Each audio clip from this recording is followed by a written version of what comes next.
Pour ne rien manquer, abonnez-vous maintenant. Les vraies voix Sud Radio, 17h-20h, Philippe David, Cécile de Ménibus. Bonjour. Ça commence bien. Elle ouvre le micro, déjà elle fourche. Ça commence bien cette émission. Comment ça va Philippe David? De vous retrouver, de retrouver les vraies voix et les auditeurs, ça va très bien. Cécile, et vous? Ça va, je vous ai manqué ou pas un peu? Beaucoup. Oui. Et moi? Et dans la vraie vie, non? Aussi. Aussi. Et moi, je vous ai manqué ou pas? Non, pas du tout. Vous imaginez bien que vous m'avez pas manqué. Ça commence bien.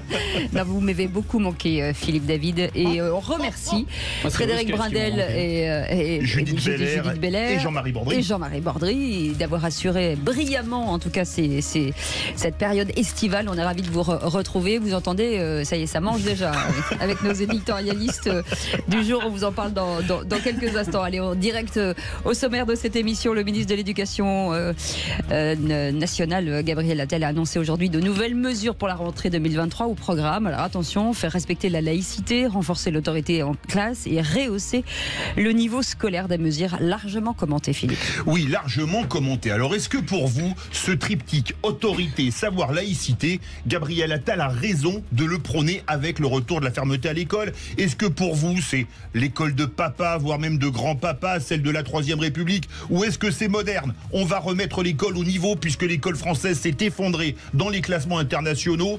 Venez nous le dire au 0826 300 300. Et à cette question, Gabriel Attal a-t-il raison de prôner le retour de la fermeté à l'école? C'est un grand oui à 90%. Et puis on va revenir aussi sur Gérald Darmanin, hier, qui faisait sa rentrée politique dans sa ville, à Tourcoing. À 3 ans et demi de la présidentielle, le ministre de l'Intérieur lève le voile sur ses ambitions pour 2027 en s'adressant aux classes populaires, Philippe. Oui, reconquérir les classes populaires, vaste programme, comme disait le général de Gaulle. Les classes populaires qui ont été abandonnées par les partis politiques dits traditionnels depuis des années. Alors, est-ce que pour vous, Gérald Darmanin peut reconquérir les classes populaires? Tourcoing, c'est quand même une ville populaire de la banlieue de Lille. Ou est-ce que les classes populaires, elles sont parties au Rassemblement national et elles vont y rester? Dans tous les cas de figure, vous pensez alpha, vous pensez oméga, A ou Z, on vous attend, on attend vos appels au 0826 300 300. Et à cette question, est-ce qu'il peut renouer ou en tout cas conquérir la classe populaire en 3 ans et demi? C'est un non à 97%. Vous nous appelez 0826 300 300, bienvenue. C'est la version 2023, cette nouvelle saison des vraies voix. Les vraies voix Sud Radio. Et pour nous accompagner, vous entendez cette musique, on est un peu encore en vacances. Philippe Bilger est avec nous. Bonsoir Philippe Bilger. Bonsoir, mais quel bonheur de vous retrouver. Mais quel bonheur, sincèrement, de vous revoir. Écoutez, très bien. Vraiment. On se posait la question, finalement, vous êtes content. Au début de l'émission, je dis que c'est un bonheur. Après, on verra. Ça peut durer 5 minutes comme 2 heures. Voilà. Françoise de Gois est avec nous. Françoise de Gois, blondissante, bronzée. Et avec un foulard fuchsia. Oui. Voilà. J'aime, je mets de la couleur. J'ai décidé de vous trouver doux, sucré, mon petit caramel, mon petit nounours, mon petit chat. Ça fait 5 minutes. Après, on verra. Je suis même contente de revoir Philippe David. C'est dire à quel point j'ai passé de bonnes vacances. Voilà, j'allais dire, comme vous êtes reposé. Je ne sais pas ce que vous avez pris comme produit pour en être à ce stade. Aucun produit. Le soleil. Et l'amour peut-être. Le soleil, l'amour et les pâtes. Ouais, et les pâtes, surtout les pâtes. Surtout. Et Jean-Michel Fauvergue est avec nous, ancien patron du RAID et auteur. On m'avait dit de venir à juin à cette émission. Et moi, j'ai respecté la consigne. Et donc, c'est un ravissement de vous retrouver. Et ces vacances se sont bien passées? Ah, super. Qu'est-ce que fait un ancien policier pendant les vacances? Est-ce qu'il fait des pompes? Il enquête. Alors, j'ai fait un peu de... je suis parti en montagne. Oui. Donc, j'ai beaucoup marché. C'était super sympa. Je me suis fait beaucoup piquer par les moustiques. Oui. Ça, c'était moins sympa. Mais c'était bien, j'étais dans les Pyrénées, j'étais isolé. Et vous êtes un homme heureux là? Et je suis mais là depuis 5 minutes. Depuis 5 minutes, je suis encore beaucoup plus heureux, mais je suis un homme heureux. Il a pris le pli des vraies voix, celui-là, je te jure. Moqueur et démagogue. Moi, j'ai envie de dire, les focus sont de retour. Mais jamais grossier. Non, on n'est jamais grossier, mais on est focus, ça c'est sûr. Ouais, ce qui n'est pas mon cas. 0826 300 300, nous partons à Villemur-sur-Tarn, en Haute-Garonne, avec Philippe qui est avec nous. Bonsoir Philippe. Bonsoir Philippe. Bonsoir. Comment ça va Philippe? Ça va Philippe? Écoutez, ça va très bien.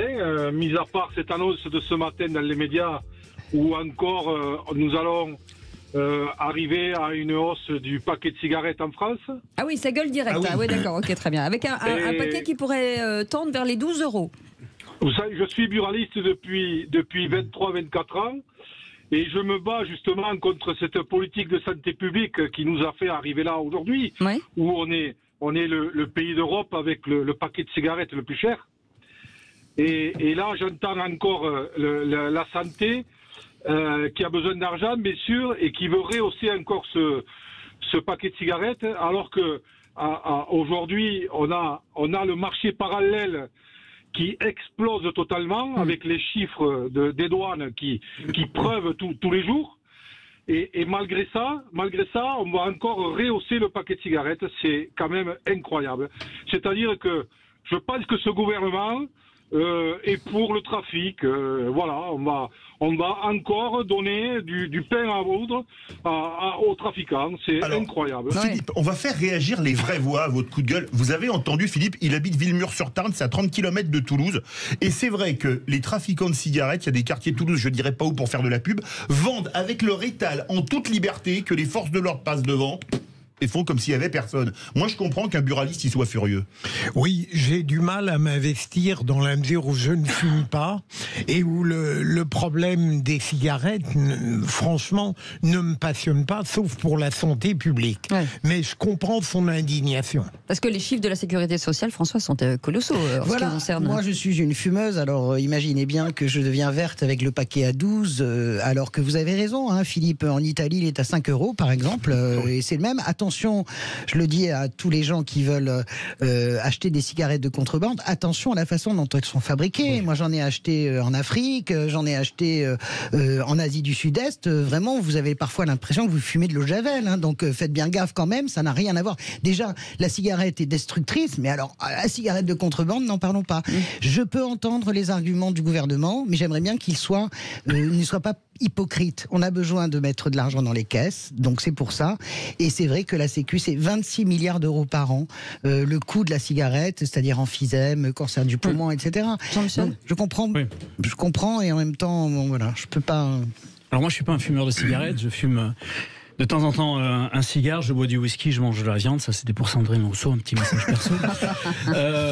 Oui, moi, je comprends, je comprends le buraliste, évidemment, mais je comprends aussi cette augmentation, moi, du prix.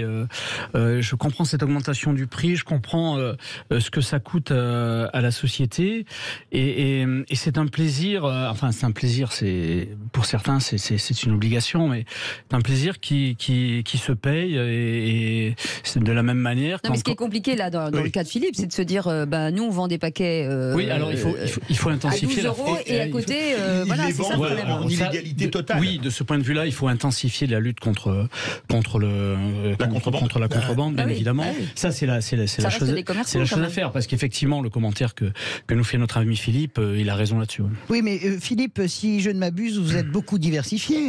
Dans les bureaux de tabac, maintenant, on achète de tout. Hein. On peut acheter presque des cartes bancaires. C'est pas presque d'ailleurs. Vous ouvrez des comptes bancaires. Vous avez les espèces de petites vapoteuses là. Je ne sais plus comment ça s'appelle, le truc qui fait fureur. Donc vous arrivez quand même à compenser. On laisse répondre 20 secondes. Non, mais si vous voulez, aujourd'hui sur l'Occitanie, il y a un paquet sur 3. Vous entendez, paquet sur 3 qui s'achète sur le marché parallèle. Voilà, le chiffre est en pleine explosion. Alors, si d'augmenter le tabac faisait arrêter les gens de fumer, je serais d'accord. Mais ce n'est pas le cas. C'est vrai. Merci beaucoup Philippe. Merci en tout cas de nous avoir appelé au 0826 300 300. Vous restez avec nous sur toute l'émission. Dans un instant, on va revenir sur le réquisitoire du procureur. Philippe, on parle de quoi aujourd'hui ? J'ai parlé je me suis demandé si les ministres étaient forcément des enfants ou pouvaient être des adultes. Voilà. Et ben voilà, ça c'est réglé. On en parle dans un instant, et il y aura aussi les mots dans l'actu, 3 mots dans l'actu avec Félix Mathieu. À tout de suite. Les vraies voix Sud Radio, 17h-20h, Philippe David, Cécile de Ménibus. Bienvenue à tous dans cette nouvelle saison des Vraies Voix avec Philippe David. On est ensemble jusqu'à 19h et Philippe Bilger est avec nous, Françoise Degaut est avec nous, Jean-Michel Fauvergue est avec nous. Philippe, notre auditeur est avec nous jusqu'à la fin. Il peut réagir quand il veut, bien entendu. Nos questions du jour, on va revenir sur Gabriel Attal, vous savez, le nouveau ministre de l'Éducation nationale qui veut prôner en tout cas le retour de la fermeté à l'école. Qu'en pensez-vous? 0826 300 300, vous dites oui à 91%. Et Gérald Darmanin peut-il conquérir les classes populaires en 3 ans et demi?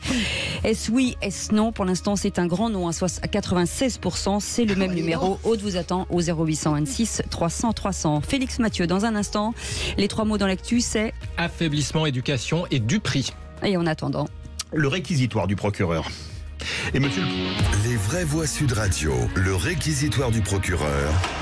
Philippe Bilger. Et monsieur le procureur se pose la question de savoir si les ministres sont adultes, voire libres. Oui, très souvent, on critique les ministres sous ce gouvernement comme sous d'autres en disant mais les ministres ne sont pas capables de prendre leur indépendance. Et j'ai voulu prendre l'exemple de Gérald Darmanin qui, à Tourcoing, a fait un discours de 20 minutes qui m'a beaucoup déçu. Et au fond, 2 choses m'ont intéressé. Il a suffi de la présence d'Elisabeth Borne à Tourcoing pour que d'emblée, il soit un peu en état de rétractation. Et d'autre part, j'ai trouvé invraisemblable que même un ministre soit obligé de montrer son discours au président de la République. Ça m'a rappelé le judiciaire empire où des gens acceptaient de se voir corrigés par des gens qui valaient moins qu'eux. Eh bien, un ministre n'est pas forcément un ectoplasme.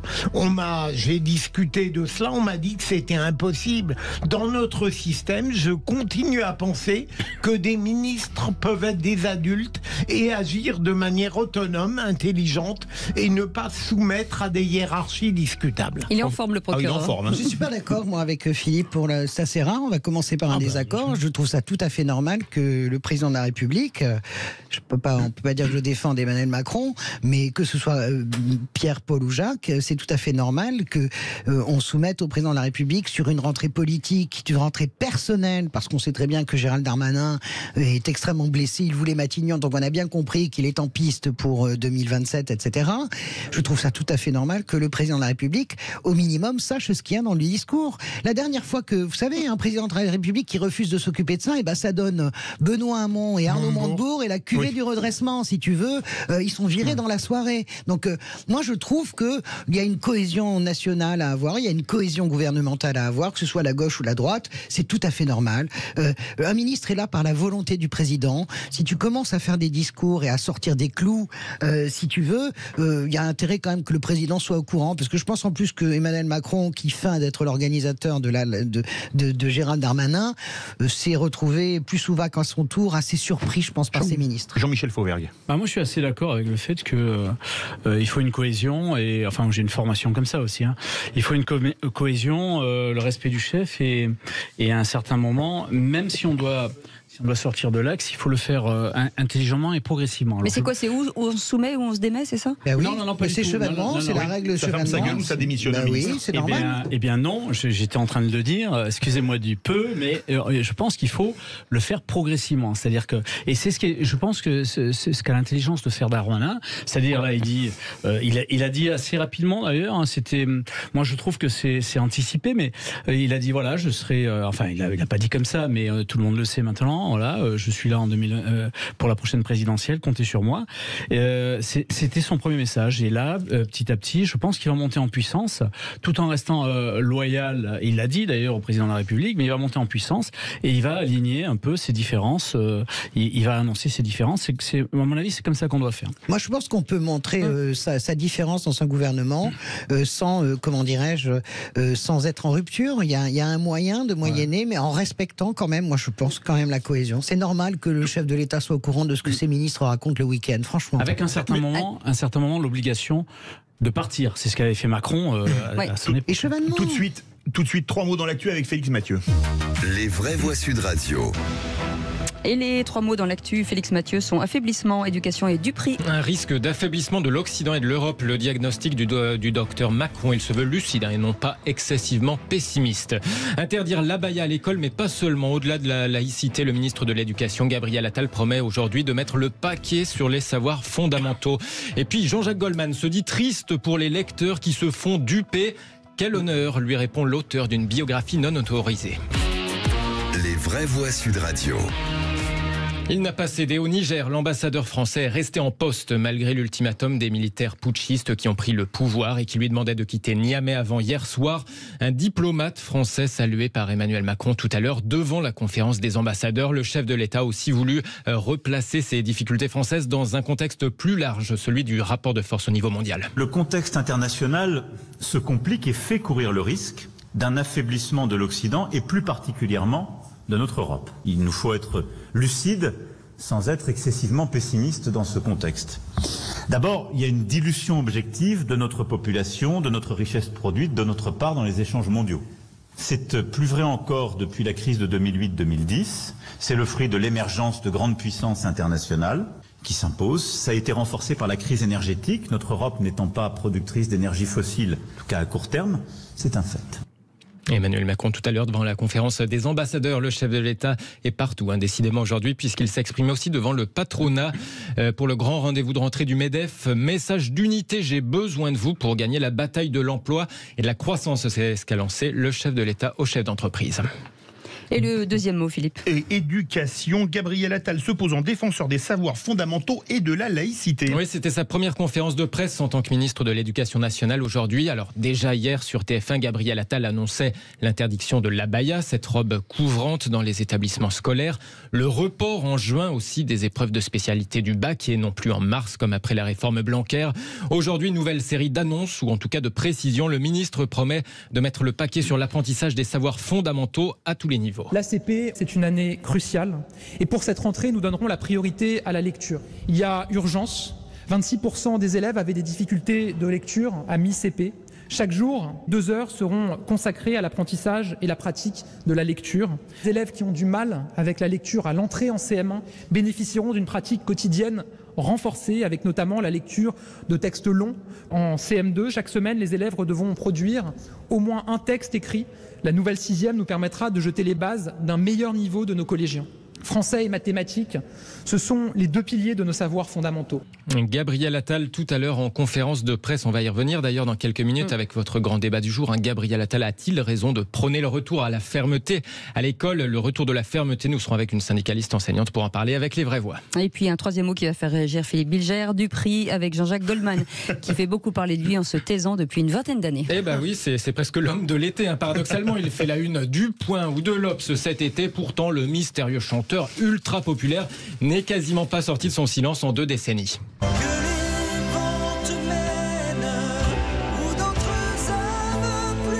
Pas touche à Goldman, vous là. Attention. On va être très poli. Non, mais c'est un génie ce type, d'accord. Voilà. Donc un historien vient de sortir une biographie non autorisée de lui, tellement pas autorisée que Jean-Jacques Goldman a dit tout le mal qu'il en pensait auprès du Canard enchaîné. Je n'ai jamais rencontré cet auteur, mes amis non plus, et je suis triste pour tous les gens qui se font duper en achetant ces livres qui parlent de moi, des critiques qui semble ravir, figurez-vous, son impudent biographe Yvan Jablonka. Quel honneur d'abord, quel honneur effectivement que Jean-Jacques Goldman, qui est enseveli dans le silence depuis 20 ans, en sorte pour parler de mon livre.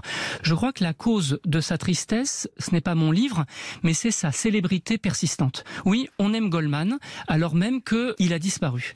Ça indique le paradoxe d'une star qui ne voulait pas être connue. J'ai dépouillé 50 ans d'archives audiovisuelles, presse écrite, etc. Un historien, c'est pas quelqu'un qu'on autorise. Peu importe si ça plaît pas aux uns ou aux autres. La définition même de l'histoire, c'est des enquêtes dans l'absence. Mes collègues qui travaillent sur Toutankhamon et Saint-Louis ne les ont pas rencontrés non plus. Yvan Jablonka, ce matin, c'était au micro de Sonia De Villers chez nos confrères de France Inter. Avis aux dupes, en tout cas, le livre s'appelle juste Goldman, comme le chanteur. Le Jean-Jacques Goldman est un personnage fabuleux. Et, il n'a jamais dit une absurdité dans sa vie, mais je veux rendre grâce à Yvan Jablonka, contrairement à ce que disent certains.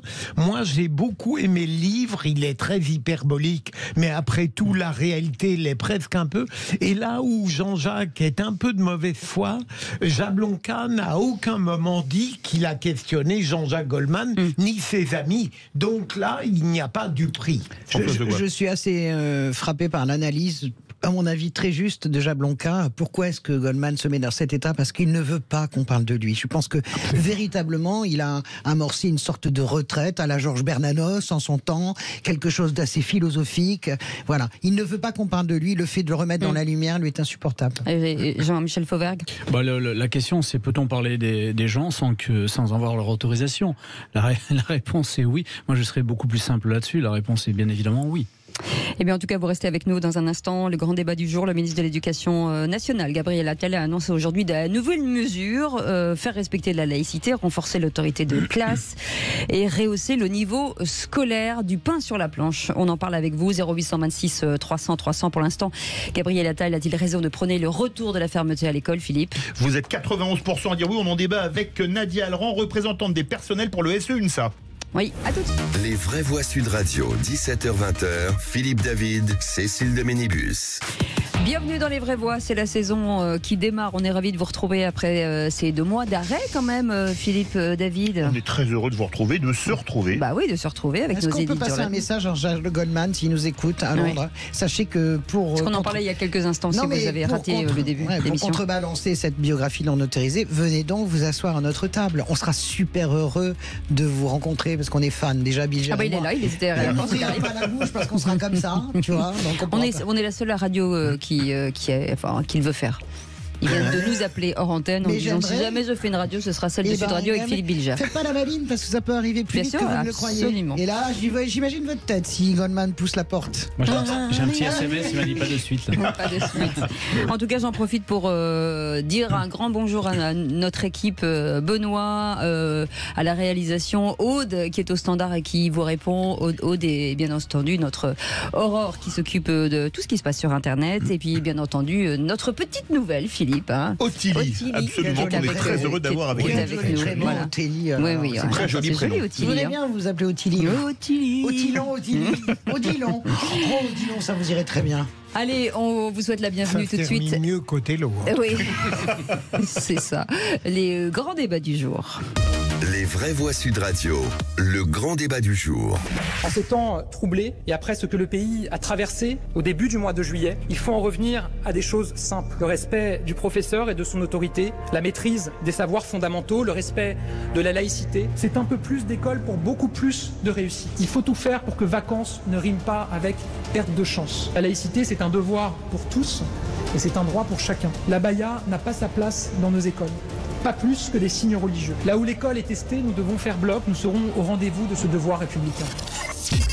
Et on va revenir avec Philippe Bilger, Françoise de Goëve, Jean-Michel Fauvergue sur cette actualité pour la rentrée 2023. Le ministre de l'Éducation nationale, Gabriel Attal, a donc annoncé ce matin en conférence de presse plusieurs mesures largement commentées au programme faire respecter la laïcité, renforcer l'autorité des classes et surtout rehausser le niveau scolaire, Philippe. Oui, un programme en 3 points. Autorité, savoir, laïcité. Alors est-ce que pour vous ça représente l'école de grand-papa des hussards noirs de la République à coups de règles sur les doigts? Ou est-ce que c'est vraiment ce dont l'éducation nationale en France a besoin, puisque rappelons-le, notre classement s'effondre chaque année dans les classements internationaux type PISA ou Teams. Vous voulez réagir? Vous êtes enseignant, vous êtes parent d'élèves, un seul numéro, le 0826 300 300. En tout cas, vous êtes plutôt d'accord sur notre compte Twitter de répondre, enfin, en tout cas, d'accord avec Gabriel Attal, qui veut prôner cette fermeté à l'école. Vous dites oui à 90%. Pour nous en parler, en tout cas, commentez avec nous. Notre invitée Nadia Alram qui est avec nous, représentante des personnels de la SE UNSA. Bonsoir, merci d'être là. Bonsoir. Philippe Bilger, sur cette fermeté de Gabriel Attal qui marque un grand coup, on en parle partout. Alors n'hésitez pas à m'arrêter, Cécile Philippe, parce que c'est un sujet sur lequel on peut parler longtemps. Oui. J'ai toujours trouvé que Gabriel Attal avait du talent et qu'il avait de l'aisance. Là, il a un poste capital et je trouve qu'il énonce des évidences et que ça fait du bien de les entendre. Et je parle aussi bien bien de l'abaya que de la restauration des savoirs fondamentaux, de la discipline et de l'autorité. Si j'ai droit à un peu d'aigreur, je dirais que c'est facile pour lui, puisqu'il suffit qu'il fasse le contraire de Pape Ndiaye, qui a laissé les enseignants dans un flou et une ambiguïté terrifiante, notamment sur l'abaya. Donc je trouve que pour l'instant, il fait un sans faute, que ce qu'il rappelle, ce sont des évidences. Moi, honnêtement, je vais pas m'extasier sur Gabriel Attal. C'est une sorte de compilation de ce qu'a fait Jean-Michel Blanquer. C'est une compilation des propos de Jean-Pierre Chevènement à l'époque, de François Bayrou, de Jack Lang, si vous voulez. C'est toujours le même discours. Même au début, Najat Vallaud-Belkacem. Alors, les savoirs, etc. Moi, je veux bien, qu'on fasse du blabla et du bruit avec la bouche, si vous voulez. L'abaya, c'est le truc choc. Mais quand est-ce qu'on remplace les 3000 professeurs absents? Il manque 3000 candidats au concours des écoles. Quand est-ce qu'on paye, qu'on revalorise les salaires? Moi, je veux bien entendre la somme des punchlines qu'est capable de fabriquer Gabriel Attal et son conseiller, mais ce n'est pas ça le sujet. Moi, j'ai bien aimé Jean-Michel Blanquer. Je ne pense pas que pour le moment, Attal est à la hauteur de Blanquer. Je pense il vient de commencer. Mais c'est pas le problème. Est-ce que vous avez bien compris le sujet sur Gabriel Attal? Voilà, Gabriel Attal maintenant est à nouveau dans une stratégie personnelle, une trajectoire personnelle. Il va faire à peu près ce qu'il pense que les Français veulent entendre pour 2027. Voilà, ça me fatigue. Jean-Michel Fauvert. Je trouve que c'est pas mal de faire ce que les Français veulent qu'on fasse. Pas veulent entendre. J'ai pas dit veulent entendre. J'ai pas dit veulent qu'on fasse. Moi, d'abord la revalorisation des salaires, le remplacement des professeurs. Il en a parlé aussi. Et Pape Ndiaye en avait parlé aussi. Donc il y a un plan là-dessus. Espérons que ce plan aille jusqu'au bout. Maintenant, moi, ce que je voudrais dire, moi, je pense que Gabriel Attal, c'est la bonne surprise de la Macronie. Je pense qu'il n'y en a pas beaucoup. C'est la bonne surprise. Les autres ministres qui sont connus venaient d'ailleurs. Le Gabriel Attal, c'est la bonne surprise de la Macronie. Et là, il a un poste... effectivement à la hauteur de ses ambitions, je vous rejoins Françoise là-dessus, mais il a un poste aussi à la hauteur des ambitions de ce que lui demandent les Français. La abaya, c'était quand même assez simple. C'est dans la loi de 2004 sur le port du voile. L'abaya et camis, c'est pareil. Le port des signes religieux ostentatoires et pas du voile. Justement, c'est ce que je voulais dire. C'était le port des signes religieux ostentatoires. Donc l'abaya pouvait rentrer dedans. Il suffisait d'une circulaire du ministre de l'Éducation. Signes religieux ou juste culturels? Parce qu'il y a un schisme. Excusez-moi, mais parce que j'ai un vrai problème sur l'histoire de l'abaya. Moi, je pense le voile, etc. Non, mais sérieusement, vous affirmez, Jean-Michel, que c'est un signe religieux. Non, justement, ça n'est pas. Elle est là l'ambiguïté. Ça l'est interprété en tant que tel par l'islam politique. Par vous. Non, c'est pas vrai. Mais arrêtez, on s'en fout. L'islam politique, c'est pas. S'il vous plaît. C'est pas ce que je veux vous dire. Je m'en fous pas de l'islam politique, mais je vous dis juste que ça vous prêtez. Je pense que l'abaya est un sujet de discorde. Il fait ça par démagogie, évidemment, parce qu'il pense que c'est ça que les gens ont envie d'entendre. Et je pense que en cela, c'est de la mauvaise politique. Vous pensez que c'est de la mauvaise politique? Appelez-nous au 0826 300 300. Notre invitée Nadia Alran, représentante des personnels pour le SE-UNSA. Nadia Alran, bonsoir. Bonsoir. Autorité, savoir, laïcité, c'est le tiercé gagnant? En tout cas, c'est ce qui ressort des annonces de ce matin. Il a dit ce matin, celui qui apprend doit respecter l'autorité de celui qui sait. Il a aussi parlé de soutien et complémentarité dans le respect entre l'éducation, dans la famille, et ce qui se passe à l'école avec un grand E, donc de l'école au lycée. Ça pourrait être vu, vous l'avez dit, le ministre arrive, il s'installe comme un message de soutien à ces personnels qui se font parfois malmenés dans leur mission du quotidien par manque de respect. Un élève aujourd'hui ne passe pas le portail de son établissement scolaire en ayant le respect des personnels qui vont l'encadrer chevillé au corps. Ça c'est fini, ça a existé il y a un temps, il y a longtemps. Aujourd'hui c'est terminé. Au SE-UNSA, nous actons chaque jour que l'ensemble des personnels de l'éducation nationale rentrent dans leur établissement scolaire pour y exercer leur métier dans le respect de leur mission et surtout en étant en sécurité physique et morale. Ce qui me gêne dans ces annonces sur l'autorité, c'est quelle est la recette magique? Parce que là, c'est une intention qui est louable, qui est peut-être nécessaire. Moi, je préfère parler de respect que d'autorité. C'est comme ça qu'on travaille au SE-UNSA. Maintenant, pour le moment, les seules mesures qui ont été annoncées depuis quelques mois, on est sur du tout répressif et pas sur de l'éducatif. Au SEUNSA, nous, on tient à ce que les réponses soient éducatives, c'est-à-dire exclure un élève quelques jours, le changer d'école, démultiplier les conseils de discipline dans le second degré. C'est pas ce qui va faire que très globalement, à l'échelle de notre pays, l'ensemble des élèves de la maternelle au lycée va entrer dans son établissement en ayant suffisamment confiance en l'équipe enseignante pour que le respect soit mutuel. Restez avec nous, Nadia Alran, 0826 300 300, ça sonne au standard. Philippe est avec nous. Philippe. Oui, bonjour. Philippe, bonjour. Une réaction peut-être sur cette école de la... C'est notre ami buraliste. Pardon. Mais il n'est peut-être pas fumeur. Il est peut-être non fumeur. Il est buraliste et non fumeur. Pardon, Philippe. Il a compris. C'est un malin, Philippe. Philippe, une réaction sur cette école plus ferme, la fermeté importante pour vous? Eh bien, écoutez, je suis très surpris qu'un ministre, tout d'un coup, ait un courage incroyable. Dans ce gouvernement... Blanquer l'avait un petit peu, non? Ah oui, quand même. Oui, d'accord, mais bon, le problème, c'est des coups de com'. Est-ce qu'on va passer aux actes? Voilà, c'est ça, bien sûr. Est-ce qu'on va passer aux actes? C'est que de la com'. C'est ça le problème. Ben oui, voilà. Il faut écouter les gens, voilà, les gens du pays. Est-ce qu'on va avoir... Il nous faut un chef dans cette France a besoin d'un vrai chef avec du courage, vous entendez? Et tout à l'heure, j'ai entendu dire que l'autorité, non, ça va pas, je veux du respect. Mais le respect vient avec l'autorité. Il n'y aura pas de respect s'il n'y a pas d'autorité. D'accord? Et vivre en société, il faut de l'autorité. Et il nous faut un chef en France. On n'a pas de chef, on n'a qu'un garçon qui nous fait que de la com aujourd'hui. Mais il nous faut des actes. Voilà, c'est pas compliqué. On va faire réagir les vraies voix. C'est intéressant sur l'abaya, par exemple. Moi, je suis tout à fait... Mais il n'y a pas que l'abaya dans les propos. Non, je parle de l'abaya parce que il a planté l'abaya justement pour que ça fasse toute l'actualité. Et Gabriel Attal, c'est pas un idiot, il sait au moins manier la communication, ça, il sait parfaitement faire. Sur l'abaya, j'aimerais avoir un avis aussi tranché que les uns et les autres. Je comprends bien l'intention sur l'abaya, mais est-ce que c'est la bonne solution ? Est-ce que, bien sûr, les proviseurs demandaient des références claires, etc. Et comment on va vérifier l'abaya? Comment est-ce qu'on va... Est-ce qu'on va pas arriver... Précisément, on n'a plus à le vérifier. C'était la grande faiblesse de Papendiaï, qui laissait peser la responsabilité, l'arbitrage. Mais tu sais faire la différence entre une abaya et une robe Gucci, par exemple? Mais on n'arrête pas tous... Françoise, mais c'est pas vrai. Mais François, je vais vous dire, j'ai tweeté... J'ai tweeté du Yoshi Yamamoto, par exemple, en abaya, qui est exactement la même chose que les jeunes filles portent. Comment tu sais? Ça veut dire que tu vas arriver.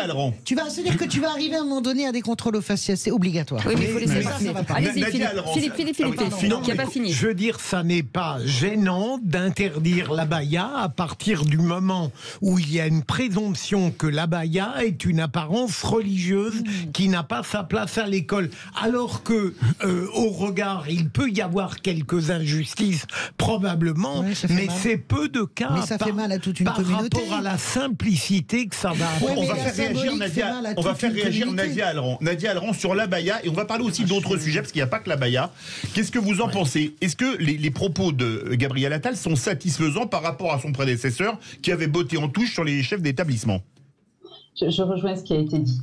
L'abaya, c'est un exemple. Si jamais il y a une circulaire complémentaire, telle que ça a été évoqué tout à l'heure, alors peut-être que l'abaya sera interdit. Mais moi, j'ai confiance en nos élèves qui ont besoin de se révolter, qui ont besoin de marquer leurs différences, leurs convictions. Et nous, SEUNSA, on aimerait que l'État, en fait, s'interroge sur quel est ce besoin, d'où il vient par rapport à son impact sur l'ordre dans nos établissements. Si ce n'est pas l'abaya, si on commence une liste, jusqu'où va aller cette liste? Parce que je pense que les jeunes feront preuve d'inventivité et quand ils ont besoin de bousculer l'ordre établi pour nous dire des choses...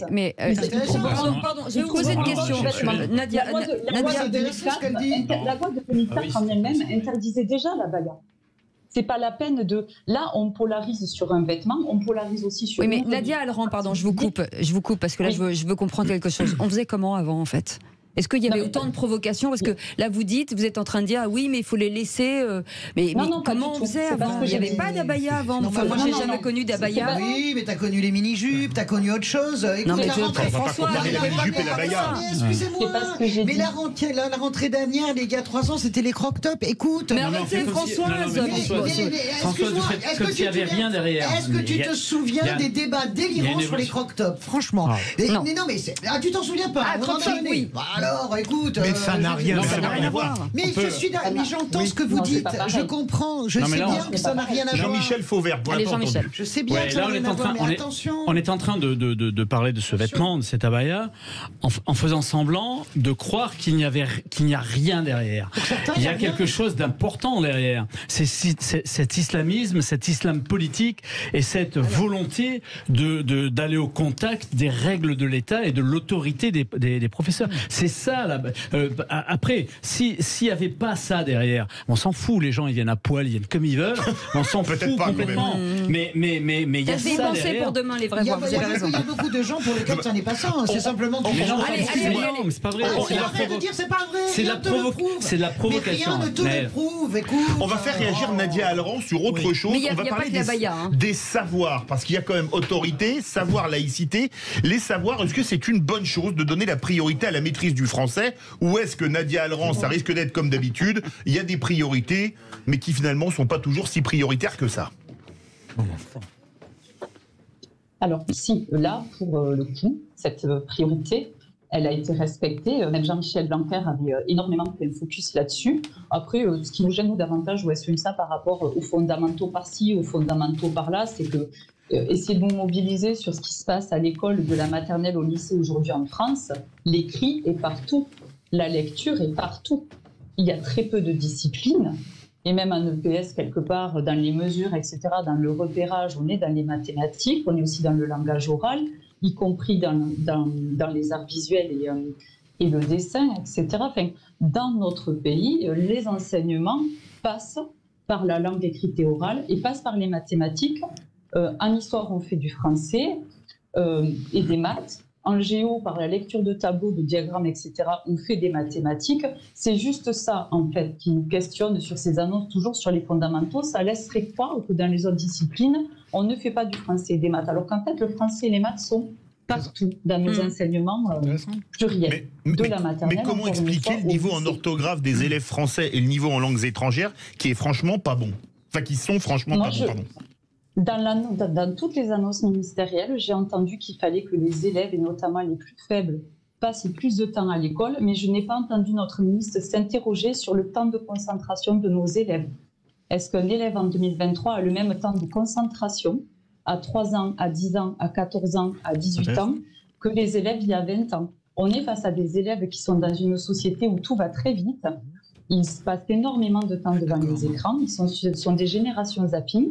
Il faut que ça aille vite. Moi, je ne suis pas sûre, et je pense qu'il y a des pédopsies qui l'ont prouvé, que le temps qu'on va passer sur un banc d'écolier, ce soit nécessairement le temps qui va être passé à construire. Moi, j'ai une question, mais je la poserai après, parce que pourquoi on s'adapte toujours aux enfants, en fait, et pourquoi c'est pas les adultes qui décident de remettre du cadre? Enfin, Philippe Bilger, allez-y.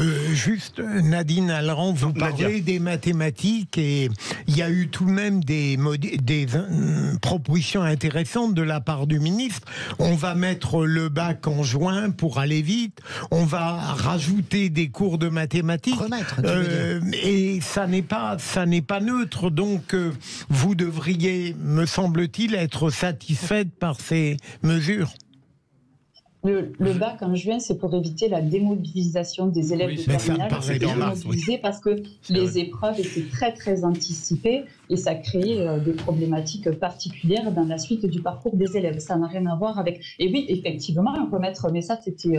nous en sommes satisfaits. Hein. Alors, ça va créer peut-être d'autres problèmes que nous ne connaissons pas encore, mais ça va permettre aux élèves de finir... et aux professeurs, du coup, de finir les programmes. Ça va permettre d'avoir une année plus complète. Et ça, c'est très positif, oui. Mais ça, ça n'a rien à voir, entre guillemets, avec les maths, puisque ce sont toutes les disciplines qui vont être travaillées jusqu'en juin. Jean-Michel Auvergne, un mot, il nous reste à peine une minute. Oui, je voulais vous dire qu'il y a quand même des choses qui ont été faites, et en particulier la démultiplication des enseignants en CE1, CE2.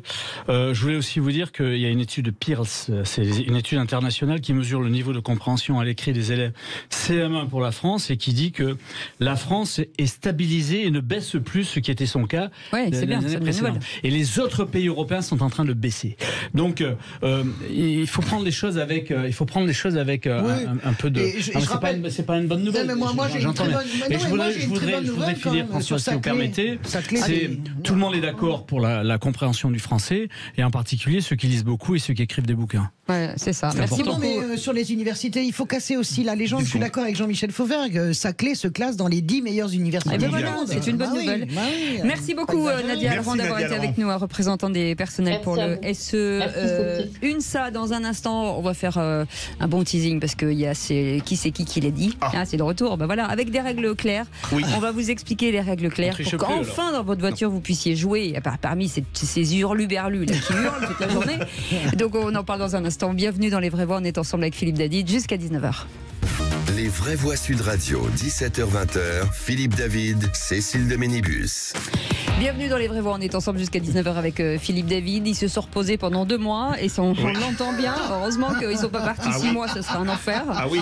Philippe Bilger est avec nous, Françoise Degois est avec nous et Jean-Michel Fauvergue aussi. Et Philippe qui est avec nous aussi, qui nous appelle du Tarn-et-Garonne. Ah non, c'est la Haute-Garonne. La Haute-Garonne, c'est vous qui Villemur-sur-Tarn. Vous imitez ma voix pour dire des conneries. Alors bravo.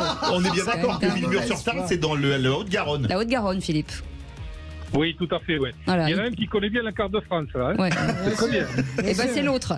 Allez, tout de suite, le qui c'est qui l'a dit.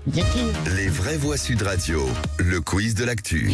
Et ce quiz de l'actu, alors Philippe, on vous rappelle les règles. Alors c'est vous qui allez pouvoir répondre en premier, parce qu'avant, voilà, l'année dernière, on ne comprenait rien. Donc vous pourrez répondre en priorité à cette question. Si vous n'avez pas la bonne réponse à ce moment-là. S'il n'a pas la bonne réponse, au bout de combien de temps il a une réponse. Ça n'est pas la bonne réponse, c'est à vous de répondre. Voilà. Philippe, vous êtes prêt? Oui. C'est une question qui c'est qui l'a dit. Et qui c'est qui l'a dit? Nous sommes les gardiens de la République. Vous ne répondez pas, c'est vous Philippe, on vous écoute. Darmanin. Non. Allez. Gabriel Attal. Non. Non. Non. Macron. Non. Les policiers. Non. Philippe, une autre proposition. Je donne un indice à Philippe. C'est une femme. Une femme. C'est pas kebab? Non. Non. Sabrina Agresti-Roubache. Non. Nous sommes les gardiens de la République. Oui. Mais qu'est-ce que c'est Ségolène Royal. Non, c'est pas du tout le même bord. Tiens, Philippe, on vous aide une femme de chez LFI. Mathilde Panot. Mathilde Panot, François. Elle l'a dit ce week-end aux mais ça correspond à rien, parce qu'elle dit des trucs, c'est pas voilà. Mais allez, un point pour Françoise Degois. Un point volé par Françoise Degois. Allez, qui c'est qui l'a dit au sujet de son absence à la réunion de Gérald Darmanin à Tourcoing? Mais il joue avec Philippe. Il joue, chacun joue tout seul. On a dit Fauvergue. Qui c'est qui l'a dit au sujet de son absence à la réunion de Gérald Darmanin à Tourcoing? Ce n'est pas la boum de 3e, c'est une réunion politique. Gabriel Attal. Non, c'était à Philippe. C'est à Philippe de répondre. Ah, pardon. Philippe Philippe, c'est pas Gabriel Attal. Il est Langaucha. Non, il est dans le gouvernement. Il est dans le gouvernement. Je sais qui c'est. Philippe. Il est dans le gouvernement. Oui, il était à la santé avant. Véran. Olivier Véran. Allez, comme il n'avait pas répondu. Voilà, c'est ça. Olivier Véran. Moi, je ne trie jamais. Oh, mais quel faux d'air. Mais non. Quel faux d'air. Mais non, les règles ne sont pas respectées. Il faut le donner à Philippe. Philippe. Question, qui c'est qui l'a dit? Philippe, écoutez bien. Qui c'est qui l'a dit? Gérald Darmanin est une autoroute pour l'extrême droite dans ce pays. C'est LFI, ça? Philippe, non, c'est pas LFI. On va vous aider, c'est Europe Écologie Les Verts. Philippe. C'est Martine. Non, Philippe. Il avait fait grand Marie bruit. Tondelier. Non. Philippe. Attends. Sandrine Rousseau. Non, c'est Europe Écologie Les Verts. le mec là. C'est Pajot. C'est un homme. Non. Non, c'est pas Julien. C'est David Bella. Non, l'autre qui a eu des ennuis là. Adrien Quatennens. Non, il n'est pas élevé. Thomas. Bon, arrêtez. Thomas Porte. Personne n'a la bonne réponse. Mais arrêtez vos délires, on peut pas donner les points. Thomas Porte, il est pas chez Europe Écologie Les Verts. Il n'était pas député ELV. Non, il est pas il est LFI. Mais arrêtez vos délires. Donc ce point ne compte pas. Bon, ce point ne comptera pas. On met -2 à Philippe. Et la prochaine fois, vous appellerez un ariégeois, il vous le dira. Mais bien sûr, n'importe quoi. Allez, Philippe. Il était chez les Verts. Ça commence bien. Ah oui, il a changé de groupe. C'est ça. Ça commence bien cette saison. Chez les Verts, c'est ça. Ça commence bien la saison là. Ça triche, ça triche. On y va ou on y va? Allez, on y va. Qui c'est qui l'a dit au sujet de la guerre en Ukraine? Nicolas Sarkozy a son regard sur une crise, ce n'est pas le mien. Emmanuel Macron. Non, laissez finir Philippe. Philippe. Qui a pu dire ça? Vous n'y arrivez pas. Philippe, quelqu'un qui était chez LR et qui maintenant est ministre. Ouais, il est ministre. Ciotti. Non, il n'est pas ministre. Il n'est pas ministre. Mais c'est Bruno Le Maire. Bonne réponse. Ce qu'il faudra, Cécile, c'est nous prévenir quand on peut répondre. Une fois que Philippe a répondu. Une fois qu'il a répondu. Oui, mais une dernière question facile. Qui serait le comble que le magistrat triche? Alors, non, je suis le seul qui ne triche pas. Qui c'est qui l'a dit sur l'interdiction de l'abaya à l'école? J'approuve cette décision. Les chefs d'établissement avaient besoin de consignes claires. Ah, je sais qui c'est qui. Allez, Philippe. C'était sur Sud Radio ce matin. Sud Radio ce matin. Un socialiste? Non, pas du tout. Presque. Fabien Roussel, voilà, c'était Fabien Roussel et c'est Philippe Bilger qui a répondu. Avec Françoise Degois. Bon allez, bravo, égalité pour nos amis. J'aime bien si les règles étaient respectées, c'est une très bonne idée ce jeu. Philippe, vous restez avec nous, les vrais voix, jusqu'à 19h, ça râle, ça n'arrête pas de râler cette émission, c'est ça qui est bon. Françoise Degois est avec nous, Philippe Bilger, Jean-Michel Fauvergue bien entendu et notre ami Philippe de Villemur-sur-Tarn. Absolument. Voilà, ça très c'est bien. Jolie bourgade au nord de la Haute-Garonne. Et vous nous appelez 0826 300 300 Veragique, c'est comme vous voulez, c'est votre émission, on est ensemble jusqu'à 19h et parlons vrai, c'est notre claim sur Sud Radio. À tout de suite. Les vraies voix Sud Radio, 17h-20h, Philippe David, Cécile de Ménibus. On vous souhaite une belle rentrée à tous, si c'est là votre rentrée, qu'elle soit scolaire en tout cas ou qu'elle soit professionnelle.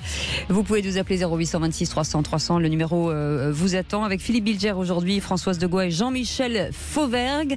Dans un instant, leur tour de l'actu. Philippe Bilger, avec vous, on va parler de quoi ? Du baiser, paraît-il, consenti de Rubiales.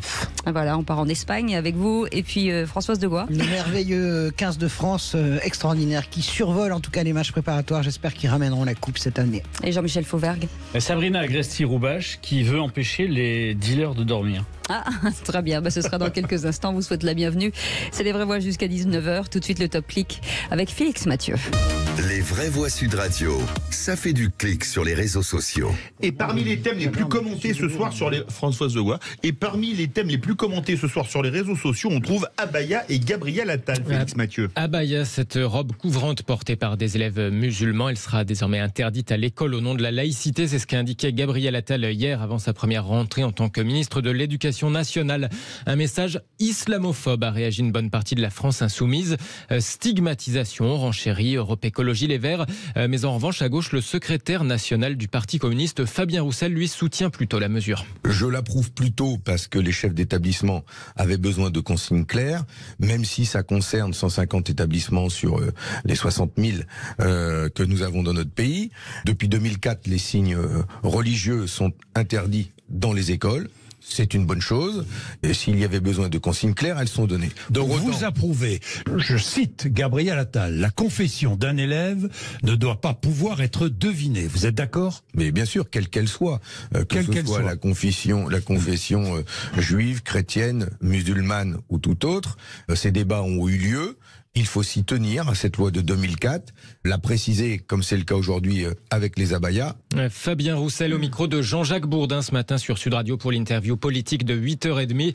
Le chef des communistes ajoute tout de même au passage qu'il y avait des priorités encore plus urgentes, dit-il, notamment par exemple sur les moyens de l'éducation nationale. C'est étonnant justement, Philippe Bilger, c'est étonnant, Fabien Roussel, de soutenir cette mesure. Oui, mais il s'est fait une spécialité du parler vrai et moi, je trouve assez surprenant qu'il soit la personnalité la plus appréciée à gauche. Sa personnalité l'emporte sur l'idéologie dont je ne suis pas épris. Non, oui, enfin, il peut être très apprécié, mais ça fera toujours 3% à la présidentielle. C'est ça le problème. Après, je ne sais pas quelle est la part toujours d'être dans le sens du vent pour créer de la notoriété de Fabien Roussel ou pas. Et j'entends que son soutien à la mesure est quand même nuancé. Il n'est pas « Oh, c'est super, on interdit ». Non, il met quand même des nuances. Voilà. Jean-Michel Fauvergue, quand LFI parle d'islamophobie notamment ou de stigmatisation pour les Verts, qu'est-ce que vous en pensez ? On est toujours dans leur manière de faire et leur manière de dire.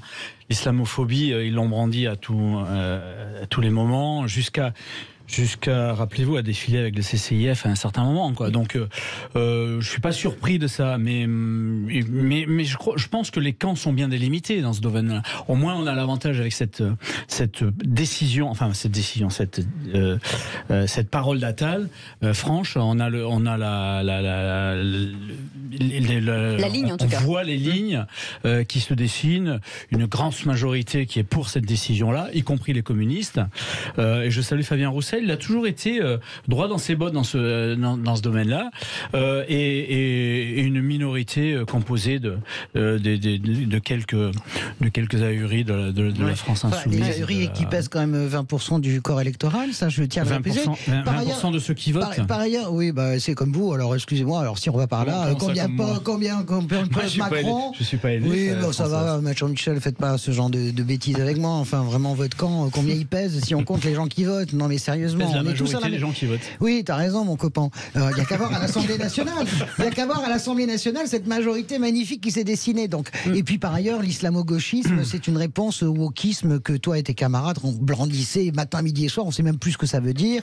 L'islamo-gauchisme. Donc voilà, islamophobie, islamo-gauchisme, ça serait bien. Là, vous nous l'avez énervé, hein, c'est pas possible. Mais c'est complètement on y va. C'est fatigant. Ces mots valises sont fatigants. Autre sujet, Félix Mathieu, le masque qui pourrait faire son retour dans le débat public. En tout cas, qu'il le fait. Oui, en France, on l'avait quasiment découvert en 2020 quand le Covid l'avait rendu obligatoire sur nos bouches. Eh bien, figurez-vous que le ministre de la Santé, Aurélien Rousseau, espère voir le masque revenir, y compris, par exemple, pour un simple rhume. Sur le masque, peut-être qu'on en est loin. Mais moi, je vais dire quelque chose d'assez simple. Pour moi, il faut en effet que le masque devienne banal parce qu'il est vital. Aujourd'hui, j'ai un rhume, je suis enroué, j'ai mal à la gorge, je porte un masque. Ça ne veut pas dire que j'ai le Covid.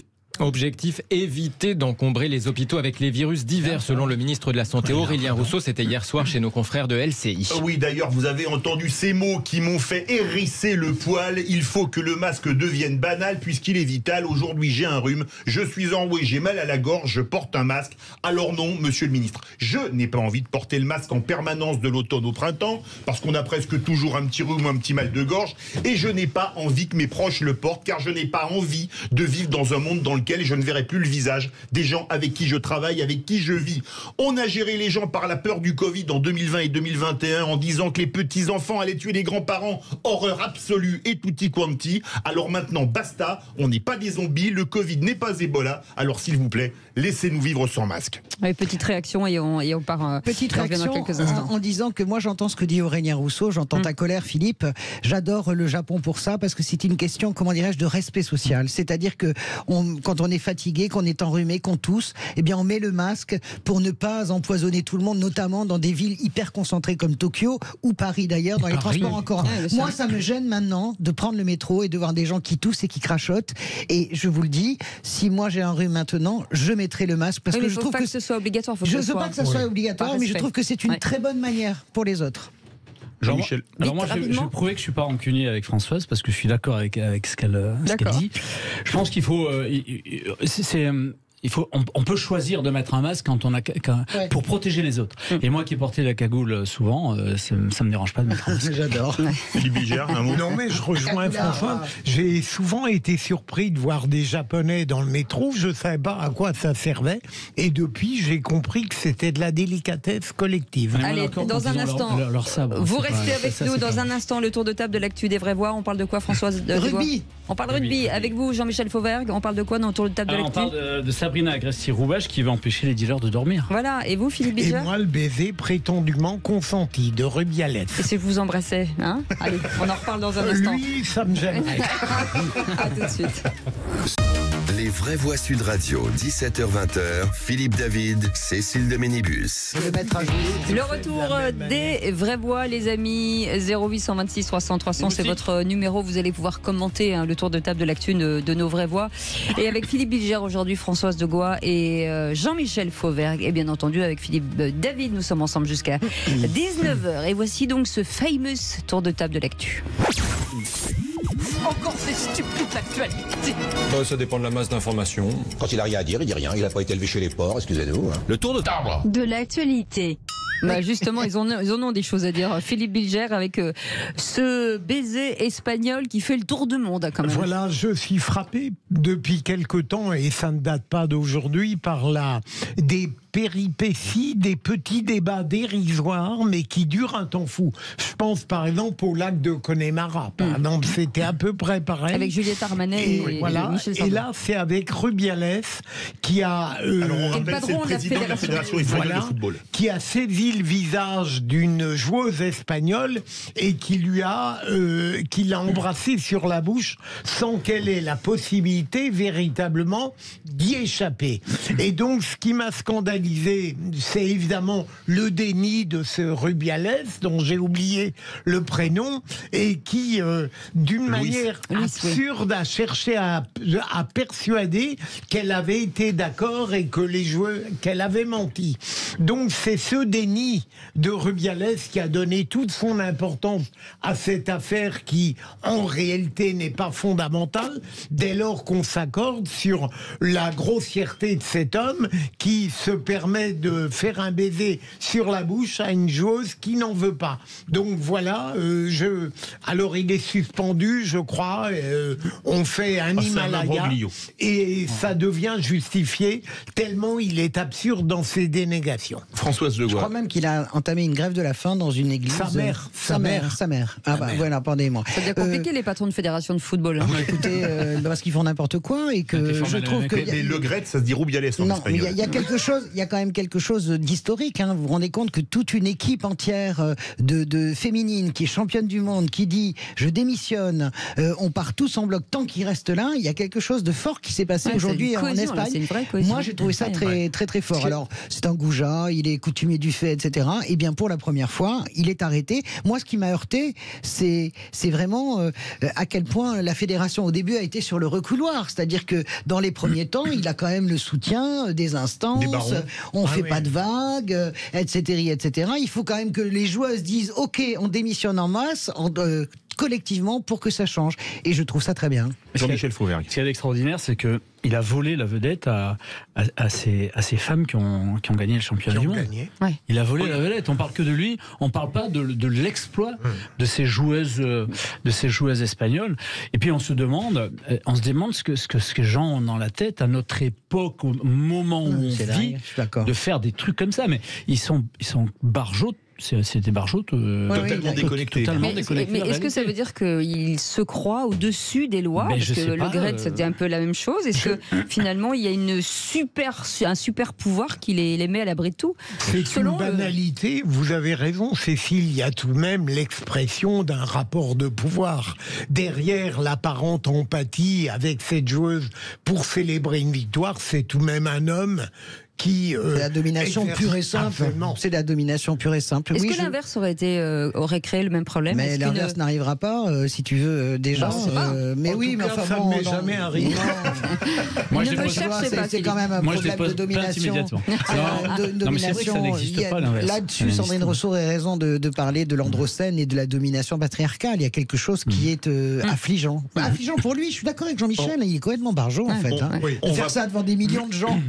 On va passer à votre tour de table, Françoise. On passe du ballon au ballon ovale. Là, c'est la domination patriarcale tricolore dans les mêlées, les rucks et les lignes de trois quarts. Pourvu que ça dure. J'espère qu'on n'a pas fait des superbes matchs de préparation. Écoutez, moi, ce 15 de France, il m'enchante. Il m'avait déjà enchanté même lors du dernier tournoi des 5 nations, même si on l'a pas gagné. Je les trouve magnifiques, je les trouve joyeux, je les trouve heureux de jouer ensemble, je les trouve créatifs. On parlait de Jalibert. Quelle puissance le banc français, quelle puissance. Ntamak, moi je pensais que c'était une catastrophe en réalité qu'il ne soit pas là. En réalité, quand vous voyez jouer Jalibert, vous vous dites bon, il est créatif comme lui.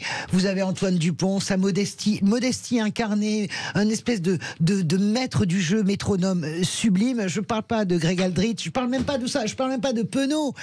Je ne sais même plus de qui parler, tellement le visage que montre ce 15 de France, en tout cas dans ces matchs de préparation, est enthousiasmant, il est joyeux. J'ai envie de dire en contraste avec le football qui nous ennuie avec ses milliards et ses transferts qui n'aboutissent jamais. Là, il y a quelque chose encore de sain. Je ne sais pas si ça sera vrai encore dans 5 ans, mais ça me plaît beaucoup. Jean-Michel Fauvergue. Oui, c'est les valeurs du rugby qui existent toujours malgré le professionnalisme. Et pourtant, on disait, vous allez voir, ce sera comme le football. Eh bien non. Pour l'instant, j'espère que ça va continuer longtemps. Il s'agit d'autres. Et puis je pense que, et je l'espère, si on gagne. Et on l'espère tous, et ce sera sur Sud Radio, bien sûr. Bien évidemment. Je pense que le président de la Fédé du rugby n'ira pas embrasser sur la bouche Taoufik Founo. Il était ce matin avec Patrice Roger, Florian Grill. C'est bien ce qu'il a dit. À mon avis, il se fera recevoir. Mais je ne voudrais pas. Évidemment, on espère tous que la France va gagner, mais je voudrais pas non plus qu'on oublie qu'il y a de sacrées équipes. Alors moi j'ai été très impressionné parce que on pensait les Springboks de toute façon, parce que vraiment on peut dire que finalement, moi j'adore le rugby, on peut dire que l'Afrique du Sud c'est des énormes packs qui écrasent. Ils ont été d'une audace et d'une créativité, les Africains du Sud. Ils m'ont complètement bluffé. Ils menaient 35-0 à 10 minutes de la fin contre les Blacks quand même. Faut pas les enterrer parce que ce sont les Blacks au rugby, c'est comme les Brésiliens. Ils sont l'incarnation du rugby, comme les Brésiliens sont l'incarnation du foot. Donc voilà. Mais les sacrées équipes, je suis d'accord.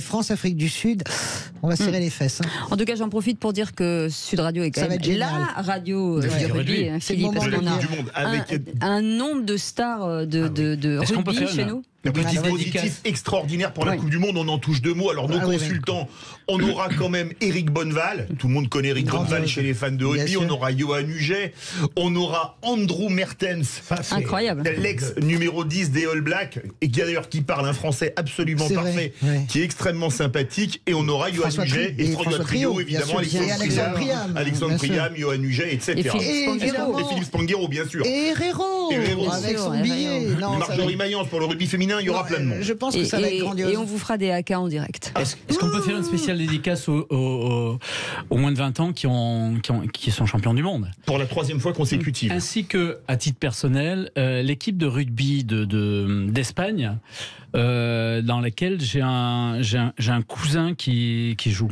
Ah mais c'est bien. Rocariès, si ça. Rocariès, c'est ton cousin? Ouais. Il joue à quel poste? Il joue 10. En tout cas, on se rend compte quand même, comme toujours, qu'il est coutume de dire en football, il n'y a pas de petites équipes. On se rend compte qu'il n'a pas de petites équipes au rugby aussi. Vous avez vu jouer le Japon.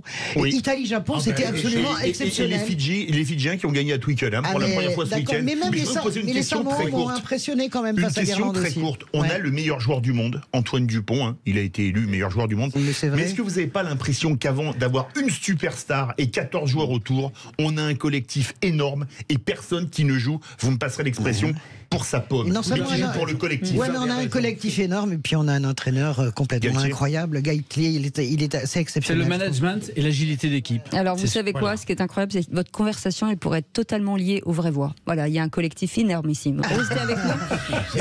0826 300 300. Allez les bleus. Bien entendu. Allez les bleus. Allez les bleus. Allez Sud Radio.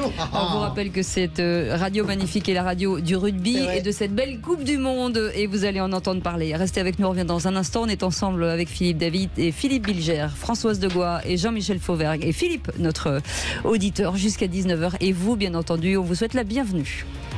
Les vraies voix Sud Radio, 17h-20h, Philippe David, Cécile de Ménibus. C'est le retour des vraies voix avec nos amis auditeurs, bien entendu, vous au 0826 300 300 avec Philippe David. On est ravis d'accueillir aujourd'hui Philippe Bilger, Françoise Degois et Jean-Michel Fauvergue.